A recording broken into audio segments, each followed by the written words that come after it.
आदाब, मैं हूं मुमताज आलम रिजवी। बात करूंगा मैं अतीक और अशरफ के कत्ल की। जी हां, मामला सुप्रीम कोर्ट में है। सुप्रीम कोर्ट में 28 तारीख को सुनवाई होगी और ये सुनवाई करेंगे जो चीफ जस्टिस ऑफ इंडिया हैं डीवाई चंद्रचूड़। उनकी बेंच में इस पूरे मामले की सुनवाई होगी। 28 अप्रैल की तारीख तय हो गई है। 24 अप्रैल को इस मामले की सुनवाई होनी थी, लेकिन सेहत ठीक न होने की वजह से इसको लिस्ट नहीं किया गया था और अब इस पूरे मामले को लिस्ट करके 28 अप्रैल को इस पूरे मामले की सुनवाई होगी। और ये जो पिटीशन दाखिल की गई थी वो एडवोकेट विशाल तिवारी की तरफ से दाखिल की गई थी और इसमें मांग की गई है कि अतीक और अशरफ का आखिर कैसे पुलिस की हिरासत में कत्ल हुआ कि जब उन्हें रिमांड पर लिया गया था।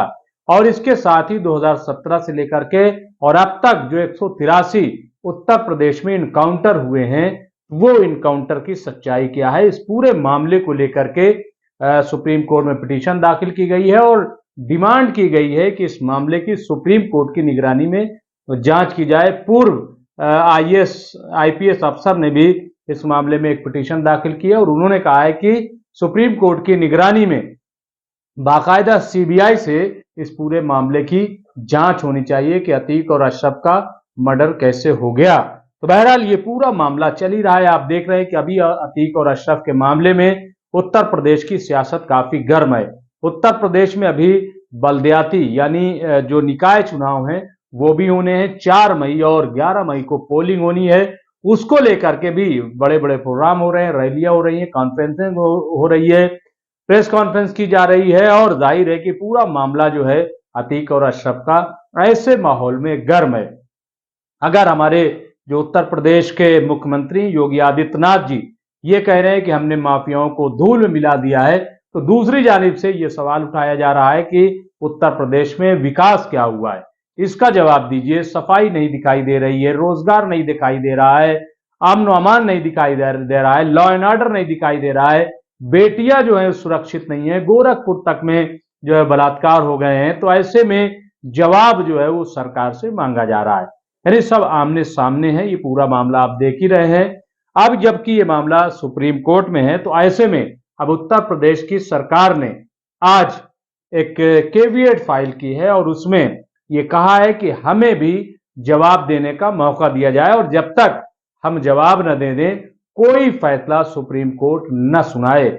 जी हाँ, ये उत्तर प्रदेश सरकार ने कहा, ये गुहार लगाई है एक तरीके से सुप्रीम कोर्ट से।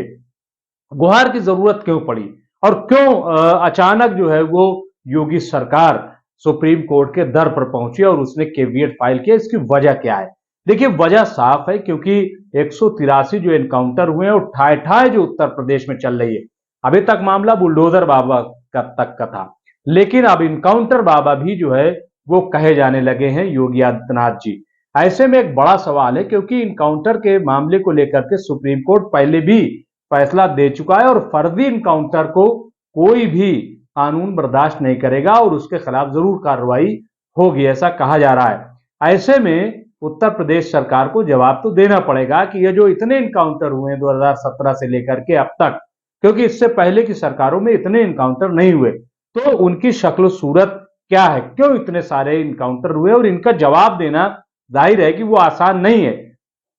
सरकार इनका जवाब देगी और ऐसा जवाब, क्योंकि मामला सुप्रीम कोर्ट में है, ये कोई लोअर कोर्ट में नहीं, हाई कोर्ट तक में नहीं, बल्कि सुप्रीम कोर्ट में मामला है और सुप्रीम कोर्ट में बहुत ही सोच समझकर जवाब देना पड़ेगा।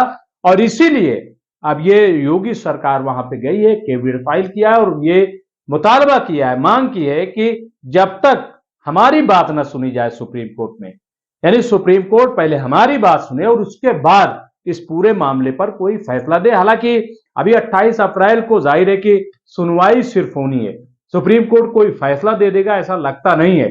लेकिन सुप्रीम कोर्ट ने इतनी दिलचस्पी इसमें ली है कि खुद चीफ जस्टिस ऑफ इंडिया ने कहा कि 28 तारीख को इसको फाइल किया जाए और 28 तारीख को यह जरूर सुना जाएगा, ऐसा चीफ जस्टिस ऑफ इंडिया ने कहा है।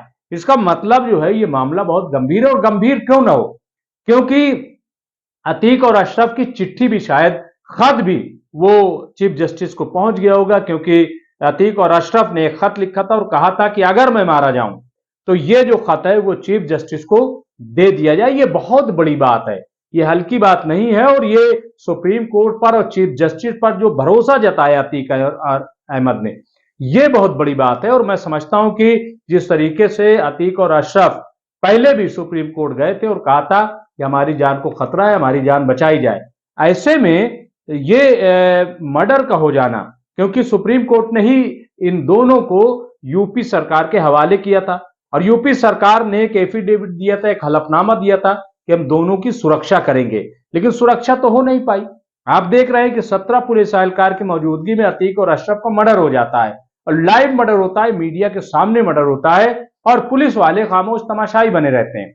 कुछ लोगों को सस्पेंड किया गया, एसआईटी से जांच चल रही है, रोज नए नए जो है वो सुराग तलाश किए जा रहे हैं, सब कुछ है, लेकिन इसके बावजूद यह सवाल तो अपनी जगह कायम है कि सिक्योरिटी इतनी कमजोर क्यों रही।